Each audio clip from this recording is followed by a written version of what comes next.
guys, I'm Kimberly from Fact Quarter Shop, and today we're going to go over the 4 B's of quilting: backgrounds, borders, backing, and binding. We're going to talk in detail about each of those and how your selection on each of those will affect the final look of your quilt. So let's get right into it.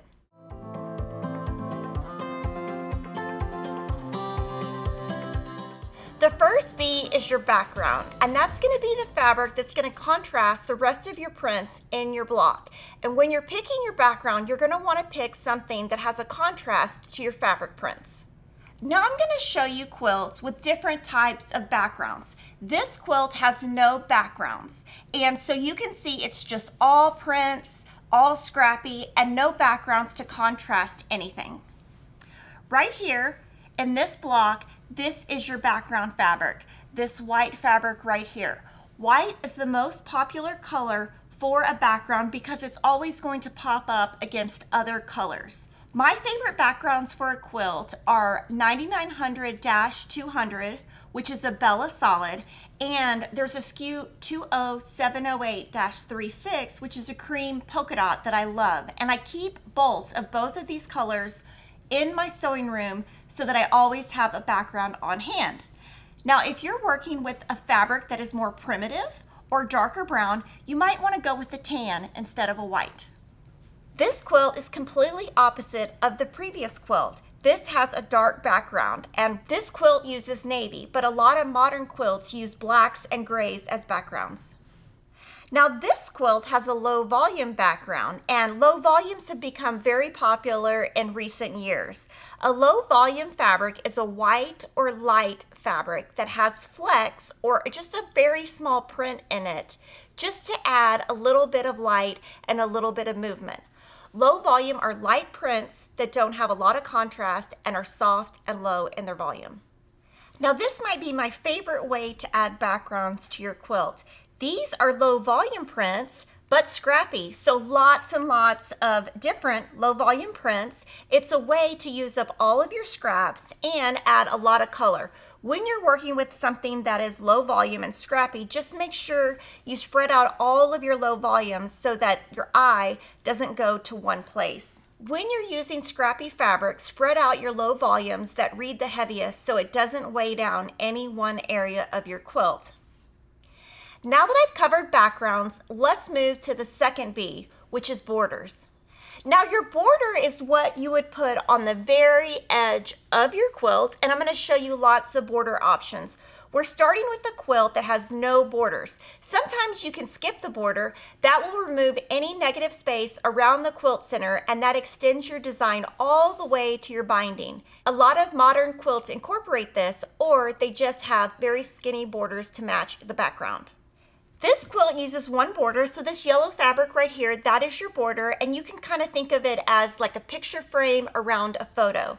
You can go with a low contrast fabric for a subtle frame or a high contrast fabric to make your border dynamic. A popular choice is to match the border to the background to give it a floating effect to your blocks. This quilt has a lot of borders, so if you're looking at it, you've got your first border which matches your background. You've got a second border that frames it. You have a third border that's a background, and so that gives you that really nice frame here. And then this part is a scrappy border, and there's another border on the outside. So depending on your pattern and the design you use, you can do a lot of things to really accent your quilt and make it really fun with a border. Now that we've talked about what a border is and how it really frames your quilt, there are different ways you can assemble your borders, and we're going to talk about that now. The simplest way to join borders are to cut your borders with the fabric and sew them back together. A diagonal seam is more popular because it's less noticeable to advanced quilters. The diagonal seam will make it less obvious and be more of a gradual change in two pieces of fabric. Another way to join borders is a horizontal seam. It wastes less fabric, but it can be a little bit more bulky and more noticeable. When you're putting a quilt together, you're going to join your borders to make your piece long enough for the border. You can either join your borders with a horizontal seam or a diagonal seam. Most people will join with a diagonal seam because it is less noticeable in the quilt and it's just going to have a prettier feel. A horizontal seam is something that you would do if you're more of a beginner. It will have more of a bulky seam and it will be easier to see to the eye than a diagonal seam. Both of these methods right here, you cut your fabrics with the fabric and join them together. An advanced way to add borders to your quilt is to cut your fabrics in one big piece, and that is called length of fabric. Then you do not have to join any seams. It is harder for beginners because the length of fabric does not have any stretch to it, but you will have a really nice piece with no seams, and it's also a really nice way to finish a quilt because there is no stretch to it and it's going to stay nice and secure. We've talked about piecing your borders that are straight, either length of fabric or width of fabric. But another option is to do a pieced border. They're really fun and they can be a great way to use up scraps. By adding different colors and fabrics to your border, it becomes another strong element in your quilt.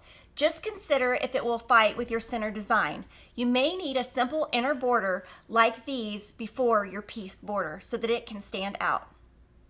Now that your quilt top is complete, let's move to the third B, which is your backing. The size of your backing should be generally 10 inches wider than your quilt. That will give you 5 inches on each side of the quilt for your quilting so that it'll give you enough room to trim off.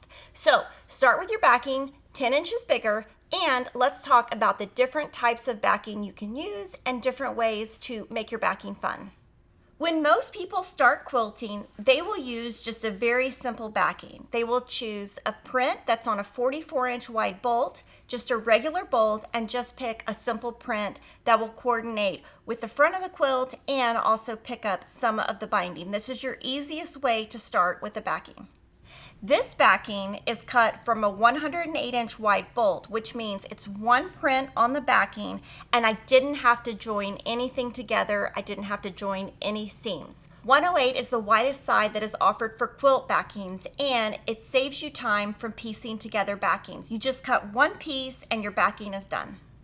As you advance in your quilting, you might move to pieced backings, and that's basically where you're making a second quilt top just for the back of your quilt.